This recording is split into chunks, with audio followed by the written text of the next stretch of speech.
बिस्मिल्लाहिर्रहमानिर्रहीम, अस्सलाम वालेकुम। Welcome to my YouTube channel let's cook with Samra. बड़ी ईद का सबसे बड़ा मसला मैदे को फिट रखना और तजाबियत से दूर रखना है। आज मैं आपके साथ ऐसी रेसिपी शेयर करने जा रही हूँ जिसको पीने के बाद ना सिर्फ आपका मैदा हर चीज़ को मुकम्मल तौर पर डाइजेस्ट करेगा बल्कि बहुत ज़्यादा हेल्दी और फिट रहेगा।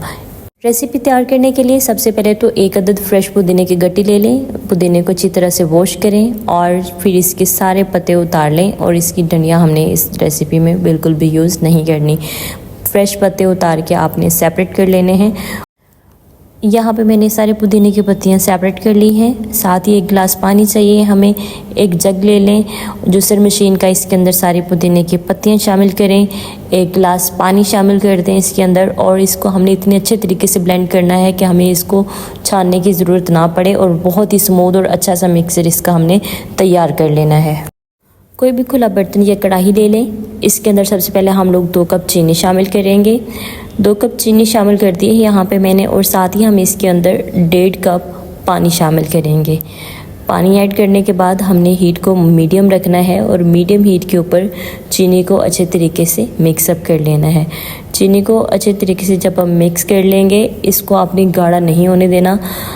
आपने टेम्परेचर लो टू मीडियम कर देना है और इसके अंदर जो मिक्सर तैयार किया है हमने पुदीने का वो शामिल कर देंगे। पुदीने का मिक्सर डालने के बाद अगेन हमने इसको तकरीबन 2 से 3 मिनट के लिए पकाना है और पका के हम लोग इसके अंदर शामिल करेंगे इमली का पल्प। इमली को आपने आधे घंटे के लिए 1 गिलास पानी में भिगो देना है और उसके बाद उसको अच्छे तरीके से मैश करके उसकी गुठलियाँ सेपरेट कर लेनी है और उसके गूदे को छान के इसके अंदर शामिल कर देंगे। ये मेरे पास तकरीबन 200 ग्राम इमली थी, इसको मैंने छान लिया है और इसके अंदर अब मैं इसका पल्प शामिल कर रही हूँ। इसी तरह से मज़ीद हम लोग इस मिक्सचर को पकाएंगे और फिर इसके अंदर स्पाइसेस ऐड करेंगे। यहाँ पे मैं ½ टी स्पून काली मिर्च का पाउडर इसके अंदर ऐड कर रही हूँ शामिल करेंगे। यहाँ पे इसके अंदर हम लोग 1 टीस्पून काला नमक और साथ ही हम लोग इसके अंदर शामिल करेंगे 2 नींबू का रस जो कि प्रिजर्वेटिव का काम करेंगे और हमारी इस रेसिपी को ख़राब होने से बचाएंगे। आपने इसको फ्रिज के नीचे वाले पोर्शन में स्टोर करना है, फ्रीजिंग वाले में स्टोर नहीं करना।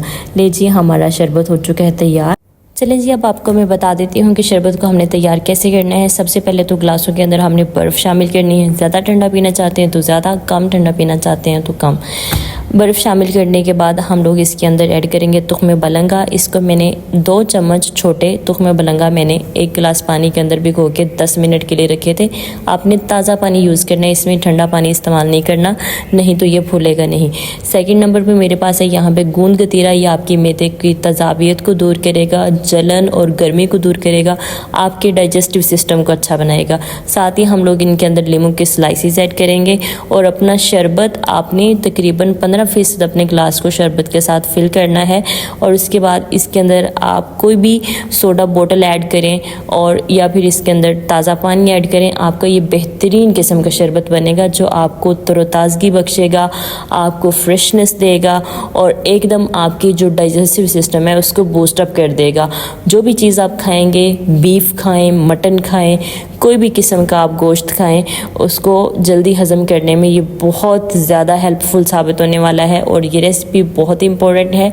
ईद से पहले इसको बनाएं, फ्रिज में स्टोर करें, अपने और अपने प्यारों को सर्व करें और आप इस रेसिपी को ज़रूर इंजॉय करेंगे। होप सो कि आपको वीडियो अच्छी लगी होगी। अगर आपको वीडियो पसंद आई है तो चैनल को सब्सक्राइब, वीडियो को लाइक और शेयर करें। अल्लाह ताला आप सबका हामी और नासिर हो।